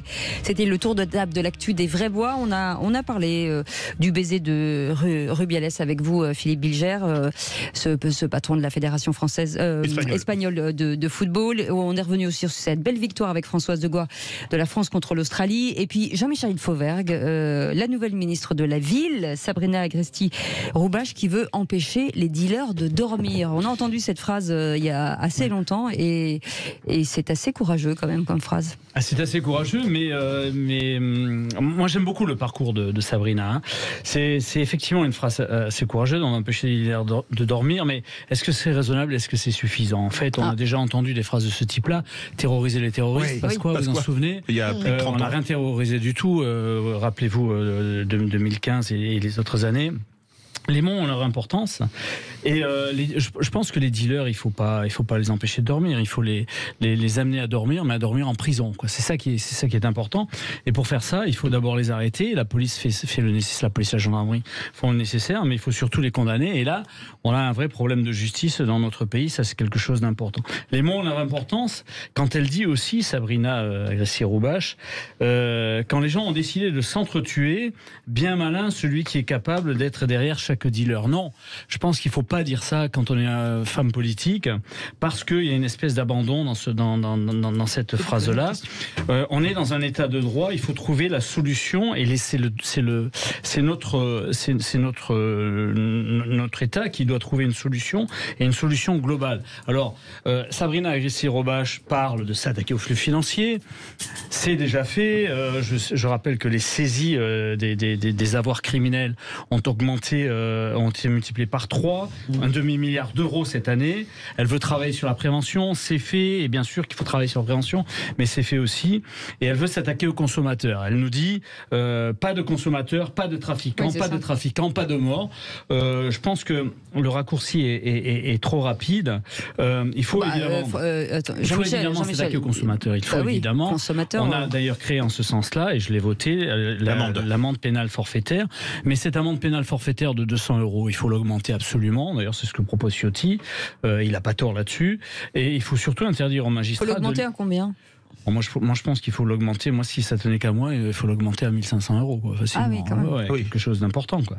Et ce que font les autres pays. Hein. Et il faut interdire les magistrats de limiter l'action des législateurs. Vous savez-vous que quand on a voté cette loi, elle était destinée à tout type de drogue, que les gens soient récidivistes ou non. Et aujourd'hui, les procureurs ont limité ça à 30 grammes.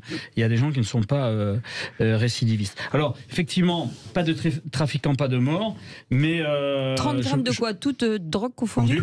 Non, c'est pas pareil, 30 grammes de shit et 30 grammes de cannabis. Que le cannabis. Alors que nous, on visait toutes les drogues en tant que législateur. On ne comprend pas qu'une administration, fût-elle l'administration de la justice, puisse limiter comme ça le travail législatif. Ça serait peut-être un des jobs de Sabrina Agresti-Roubache de faire péter cette limitation qui est une... J'ai une question à poser à Jean-Michel Fauvergue, parce que patron du RAID, bien sûr, ça n'a pas grand-chose à voir avec la lutte contre la drogue, mais là où j'entends ce que vous dites, moi, cette ministre, j'en pense vraiment rien, parce que je pense encore que c'est des effets d'annonce. Ça me fait penser vraiment à ces mots valises. On cherche de la punchline. En réalité, tout le monde se casse les dents sur le trafic de drogue depuis toujours, même Nicolas Sarkozy. Donc, vous êtes un grand flic. Alors, comment on fait vraiment? À chaque fois, on demande ça aux policiers, mais comment on fait pour en terminer? L'idée de s'attaquer qu'au local, c'est pas suffisant. Il faut prendre les deux, local et international. Ou bien faire comme m'expliquait un ministre colombien quand j'étais en Colombie, en disant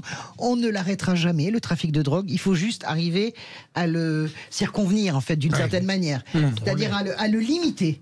Mais l'arrêter, nous n'y arriverons jamais. On n'arrivera jamais à arrêter n'importe quel trafic, y compris les trafics de cigarettes tout à l'heure, etc., etc.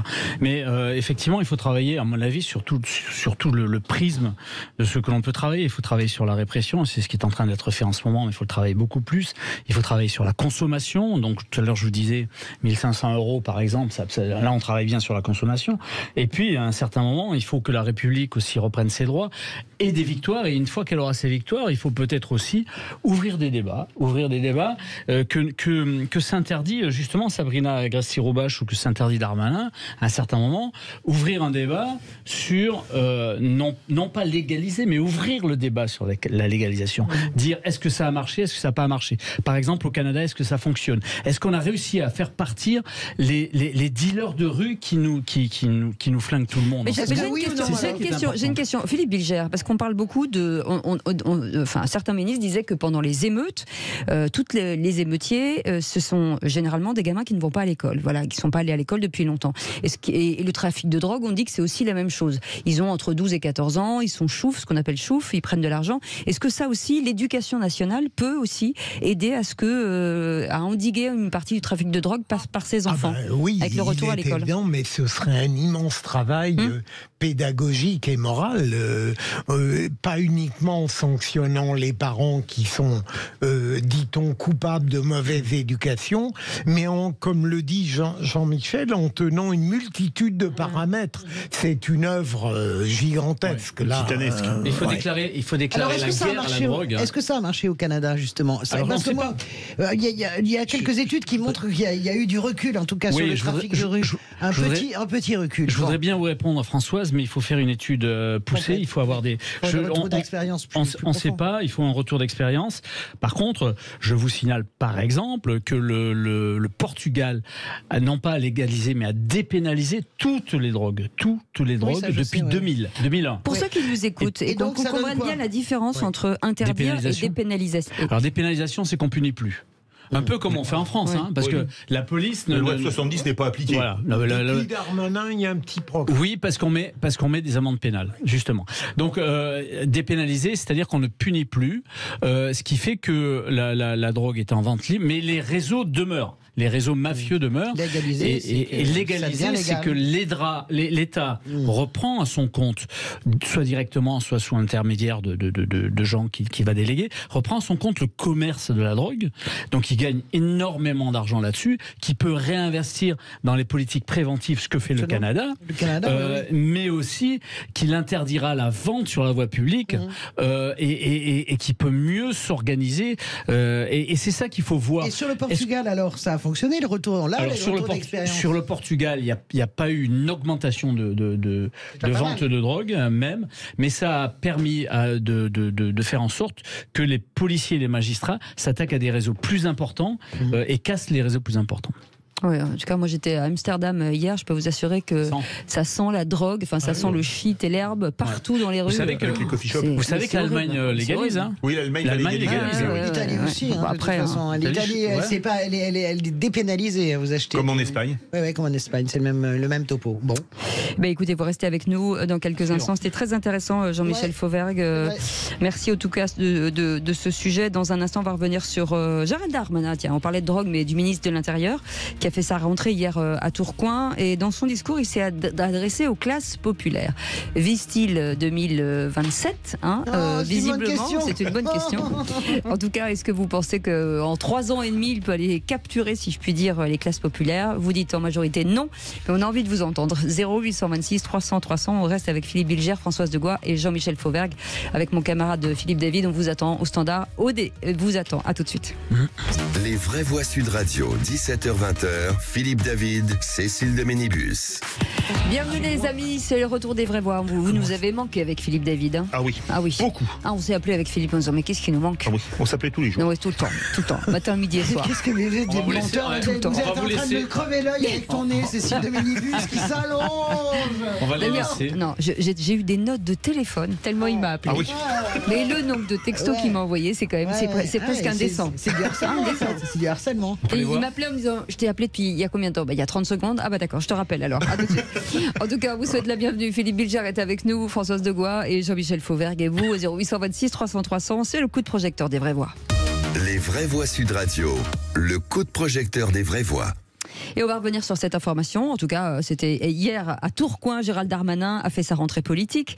Dans son discours, il s'est adressé aux classes populaires qui, selon lui, ont délaissé les partis politiques. Donc, à 3 ans et demi des élections présidentielles, et le ministre de l'Intérieur ne cache plus ou pas sa candidature pour les présidentielles 2027, Philippe. C'est certain, Cécile, qu'il n'y pense pas qu'en se rasant, comme disait son mentor il y a quelques années. Alors, est-ce que pour vous, Gérald Darmanin peut capter l'électorat populaire? Un électorat populaire qui ne vote absolument pas pour la majorité présidentielle dont il fait partie et qui est parti soit dans l'abstention, soit vers le Rassemblement national. Est-ce que pour vous, cet électorat, il est définitivement perdu ou est-ce qu'il peut le gagner, le récupérer à la manière de Sarkozy en 2007? Vous pensez que oui, vous pensez que non? Aude attend vos appels au 0826 300 300. Qu'est-ce qu'il est fort ce Philippe Dilger. David, je me trompe. Et pour en parler, notre invité Jean Petot est avec nous, politologue. Bonsoir, merci d'être en direct sur Sud Radio. Vous êtes le bienvenu. Sur cette, pas de déclaration, Philippe Dilger, parce qu'il n'y a pas de déclaration, mais en tout cas, on sent que ça bouge du côté de Tourcoing. Est-ce que ces classes populaires, à un moment donné, peuvent renouer ce lien avec Gérald Darmanin ? Je pense que Gérald Darmanin, d'abord, évidemment, a l'intention, ça n'est pas un scoop, de se présenter en 2027, mais que, pour l'instant, les classes populaires, non seulement sont délaissées, mais, en quelque sorte, refusent la démocratie traditionnelle, puisqu'une grande partie d'elles ne va pas voter. Moi, je crois que si demain nous avons un pouvoir politique digne de ce nom, qui mène une politique qui, dans toutes ses facettes, est capable de redonner la certitude au peuple qu'on tient compte de lui, je crois qu'il peut y avoir quelque chose de positif qui se crée. Mais évidemment, ça ne pourra arriver que lorsqu'il y aura un changement, parce qu'Emmanuel Macron, qu'on l'aime ou pas, est relativement désaccordé par sa personnalité, son tempérament, son passé, son histoire, et je dirais même son narcissisme un peu condescendant avec les classes populaires. Oui, c'est pas parce qu'on est issu des classes populaires qu'on parle bien aux classes populaires. Gérald Darmanin, pour le moment, et toutes les enquêtes le montrent, Gérald Darmanin, ça fait longtemps qu'il est dans le paysage maintenant, mais ça prend pas Gérald Darmanin pour 1000 raisons. D'abord pour ses histoires personnelles. Je pense que on ne mesure pas à quel point tout le fracas qu'il y a sur toutes les plaintes qu'il y a eu contre lui a marqué profondément l'opinion. Il est marqué aussi par ses échecs au ministère de l'Intérieur. Ça n'est pas Nicolas Sarkozy, Gérald Darmanin. Je vois bien le copier-coller qui va essayer de nous imposer. Ce qu'avait réussi Sarkozy en 2007, d'abord c'est des années de travail. Moi à l'époque j'avais suivi beaucoup Sarkozy, je travaillais pour une grande radio concurrente et je me rendais compte à quel point il travaillait le logiciel de la droite. Le logiciel pour arriver à récupérer cette droite populaire, il était capable de trianguler, d'aller chercher la gauche sur son terrain. Gérald Darmanin n'a pas ce talent. Moi, je veux bien qu'au royaume des orbes, des bornes, les aveugles, au royaume des aveugles, les bornes sont rois. Voilà, mais c'est exactement ce qui se passe. Et je ne crois pas du tout à la puissance possible et présidentiable de Gérald Darmanin. Gérald Darmanin. Il apprend vite pourtant. Mais oui, mais c'est pas le problème. C'est pas un singe. On n'est pas dans un cours de singe savant. Je pense que vraiment, c'est un sous-Sarkozy, Gérald Darmanin. Il n'a pas, comment dirais-je, il ne sent pas la société comme le faisait Nicolas Sarkozy. Et je pense en plus qu'il y a beaucoup de choses dans sa personnalité qui font qu'il est d'ores et déjà disqualifié. Voilà. Jean-Michel Fauvergue. Non, moi je crois qu'il est Gérard Darmanin est au contraire très doué en termes de politique, très doué pour sentir le pays et très social en réalité. Et je pense que s'il y en a un qui peut effectivement aller chercher ces classes, et il a fait un bon bilan de la désaffection de ces classes populaires. Et s'il y en a un qui peut aller les chercher, c'est bien lui. Mais évidemment que le travail est un travail énorme, gigantesque, titanesque, et que son rôle aujourd'hui de ministre de l'Intérieur ne l'aidera pas dans ce domaine-là. Il faudra qu'à un certain moment, il s'éloigne du pouvoir pour faire sa campagne. Jean Petot, vous êtes notre expert ce soir, vous êtes politologue. Est-ce que Darmanin peut refaire le coup de Sarkozy en 2007 qui avait fait passer le RN en deux présidentielles de près de 17% à moins de 11%? Alors évidemment, les trois avis qui viennent d'être donnés sont tout à fait, je trouve, intéressants parce que... c'est bien la première fois. Mais pour la peste, non, mais en tous les cas... Non mais j'assume ce que je dis. Ils sont intéressants parce qu'ils éclairent d'une certaine façon le personnage avec leur part de vérité et ses vérités aussi à lui. C'est ce qui fait d'ailleurs que Darmanin est sans doute... pardon pour la trivialité du propos, un client, je pense, assez intéressant pour les observateurs et pour par exemple, le politologue que je suis. Pourquoi ? Parce que on voit bien que le personnage à la fois a l'ambition, ça c'est évident. C'est pas un perdreau de l'année, hein, Darmanin. Hein. Il fait de la politique et il milite dans la politique depuis l'âge de 16 ans, 17 ans. Hein. Il a commencé au RPR. Il était d'ailleurs assez hostile à la création de l'UMP. Il n'était pas tout à fait en phase avec cette grande formation qui devait rassembler à la fois des gaullistes souverainistes et sa sensibilité à lui, on va dire plutôt séguiniste, avec des libéraux ou des anciens chrétiens démocrates. Et on voit bien que depuis qu'il est engagé en politique, comme l'a très bien dit Jean-Michel Fauvergue, il est sur un créneau qui est celui de ce qu'on peut appeler une forme de populisme.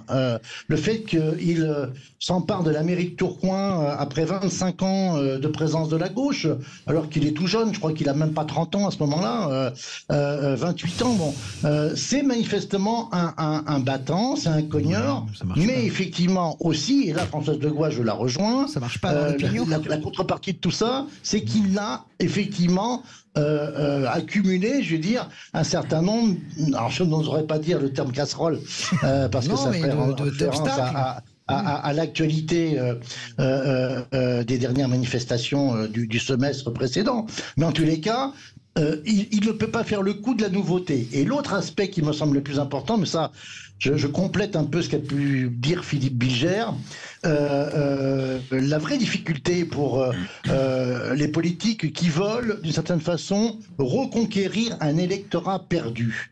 Elle est double. D'abord, la partie de l'électorat qui est partie ailleurs. On voit mal pourquoi ceux qui sont partis sur d'autres créneaux électoraux, je pense évidemment au passage de l'électorat populaire et ouvrier au Rassemblement national. Pourquoi préférerait-il une photocopie des propositions qui sont faites par le Rassemblement national, ex-FN, qui elles sont les propositions originales en quelque sorte? Pourquoi reviendrait-il en quelque sorte sur ceux qui veulent dupliquer certaines propositions du RN? Et puis deuxième élément, c'est les abstentionnistes. Alors là, c'est extrêmement compliqué de récupérer ceux qui sont partis à la pêche, et ceux-là, pour les faire revenir, c'est vraiment la quadrature du cercle. Vous pensez que Gérald Darmanin peut recapter l'électorat populaire comme l'avait fait Sarkozy, ou pour vous, ça relève de l'impossible? Appelez-nous au 0826 300 300. Françoise, je rebondis sur ce que dit notre ami Jean Petot. Peut-être que s'il fait une copie effectivement de ce que fait le Rassemblement national, sauf que lui, il fait moins peur que le Rassemblement national, même s'il leur pique leurs idées. Parce que c'est aussi une question d'incarnation, non?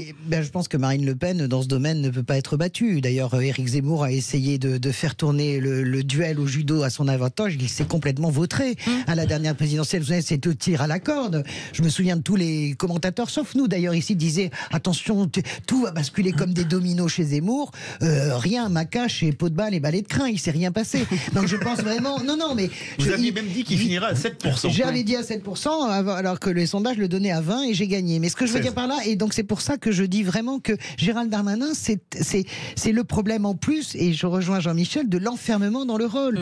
Ce rôle de premier flic de France n'est pas un rôle qui peut le propulser, surtout dans une confrontation aussi forte dans les crises sociales où on laisse en plus la police, de façon assez perverse d'ailleurs, affronter des manifestants sans régler le problème, en laissant le soin à la police de régler le problème social. Je pense vraiment que, honnêtement, je vois bien la construction médiatique sur Gérald Darmanin, mais ça frappe shit. Je peux d'ores et déjà vous le dire. Les gens ne l'aiment pas en plus, Darmanin. Les gens aimaient bien Sarko, ils les auraient pilés. Darmanin, ça c'est rien dans l'opinion. Regardez bien les enquêtes d'opinion sur Darmanin. Allez. Bon, Jean Petot, puis-je vous interroger rapidement sur deux points? D'abord, il me semble que si Nicolas Sarkozy a fait une campagne éblouissante en 2007, c'est qu'il était hostile au Front National, mais qu'en même temps, il paraissait sincèrement préoccupé du sort de ses électeurs. Et je n'ai pas la même impression avec Gérald Darmanin. Et ma seconde interrogation, et je rejoins ce qu'a dit Françoise tout à l'heure, j'apprécie Gérald Darmanin, c'est tout sauf un médiocre, mais il n'a pas, me semble-t-il, la flamboyance et la capacité transgressive d'un Nicolas Sarkozy, et c'est utile pour gagner, me semble-t-il. Jean Petot. Sur le deuxième point, je suis assez d'accord avec vous, mais on n'est pas non plus forcément dans le même tempo de leur trajectoire politique. Donc, d'une certaine façon, c'est assez compliqué de comparer sur le caractère fulgurant et extrêmement assuré qu'avait Nicolas Sarkozy, qui peut-être, j'allais dire, arriver dans le personnage Darmanin. Sur l'adhésion à l'électorat populaire, je ne sais pas si vous avez remarqué, mais certainement les unes et les autres, parce que vous êtes tous attentives et attentifs à ce qui s'est dit, en particulier hier dimanche. Vous avez vu que la première ministre Elisabeth Borne s'est trouvée un petit peu dans la situation de quelqu'un qui saute au dernier moment sur le porte-bagages d'un cycliste. Ça a sérieusement alourdi, si je puis dire. Mais ça, c'est manipulation de Macron. Hein. Vous avez bien vu que c'est Macron qui a envoyé sa première ministre pour tempérer Darmanin. On est bien d'accord, mais en tous les cas, ça a un peu coupé les pattes à ce qui devait être une sorte d'élan, en tous les cas, de lancement. Et elle a eu une phrase qui est assez vacharde, si je puis dire, en disant Gérald, tu n'es pas le seul ministre à être d'origine populaire. D'autres le sont aussi, y compris moi d'ailleurs, dit-elle, avec j'ai été boursière pour Polytechnique et ma maman nous a élevés seuls. Bon, ce qui est une manière de remettre quelque part Gérald Darmanin à sa place et de lui dire mais tu n'as pas le monopole, non pas le monopole du cœur, mais tu n'as pas le monopole du peuple dans la majorité macroniste. Alors, pour autant, et je termine là-dessus, le fait d'être ministre de l'Intérieur n'a pas nui à Nicolas Sarkozy entre 2003, quand il se lance, bien sûr, dans la présidentielle jusqu'en 2007, alors que les résultats n'étaient pas meilleurs. Oui, mais ça se voyait moins. Jean, ça se voyait moins. Jean Petot, pardon de vous couper. Comment expliquer quand même que la première ministre aille sur place? Ça veut dire que quelque part, il leur fait peur quand même, un petit peu. Ah oui, non mais il y a un risque. Il y a une vraie. Je crois que c'est la stratégie des tout foires. Il y a une contre-offensive évidente et il y a surtout un marquage à la culotte. Là, si vous voulez, il n'était pas question de lui laisser trop de champ, ça c'est évident. Oui, je crois qu'on est dans le proverbe chinois, c'est aujourd'hui la tête qui dépasse appelle le marteau, quoi. C'est aujourd'hui effectivement c'est tôt, il part tôt et les velléités des autres en sont contrariées et effectivement il faut resserrer les rangs et c'est ce qui explique l'envoi d'Elisabeth Borne en mission et de tous les ministres, mais ça c'est malin de la part d'Emmanuel Macron. C'est malin de la part d'Emmanuel Macron, c'est les tout foires. Je te mets les dredons sur la tête, tu parleras moins fort. Je voulais juste demander à Jean Petot, rapidement, puisqu'on parle des classes populaires, mais est-ce que c'est tellement important maintenant de rallier les classes populaires? Est-ce que Macron a été élu par les CSP, CSP+, de manière générale? Est-ce que c'est pas ceux-là, et les retraités, est-ce que c'est pas ceux-là qui se déplacent pour aller voter? C'est ceux-là qu'il faut draguer. 30 secondes. 30 secondes, Jean Petot, pour répondre. Oui, c'est ceux-là qu'il faut draguer, mais puisqu'effectivement, c'est là aussi qu'il y a beaucoup d'abstentionnistes, mais c'est justement parce qu'il y a des abstentionnistes qu'il y a un réservoir. Et les derniers sondages, en particulier de cote d'Emmanuel Macron et d'Elisabeth Borne, montrent plutôt un effritement en ce moment dans son électorat au niveau des CSP+, et des plus de 60 ans. Et c'est là que ça risque d'être problématique pour la majorité macroniste. De toute façon, ça sera sans Macron, puisqu'il est éliminé, et ça, tout le monde le sait. C'est bien d'ailleurs une des raisons du problème, je crois. Merci beaucoup Jean Petot d'avoir été avec nous, c'était passionnant, un politologue. Merci beaucoup Philippe Bilger, merci Françoise Degois. Merci les amis, c'était un plaisir. Merci beaucoup Jean-Michel Fauvergue. Vous restez avec nous dans quelques instants, on va parler citoyenneté avec Aurélie Gros, c'est le jeu 500 et on reviendra sur le patrimoine et puis on va revenir aussi sur la démocratie parce qu'on parle référendum en ce moment dans l'actualité, on va vous en parler. Ça serait bien qu'il y ait un peu de démocratie dans cette émission, je dis ça, je dis rien. Non, c'est la dictature, c'est comme ça. Est-ce que la démocratie s'est améliorée? Et vous faites bien de me le dire. On va changer ça pour demain. Allez, à tout de suite. C'est une dictateuse.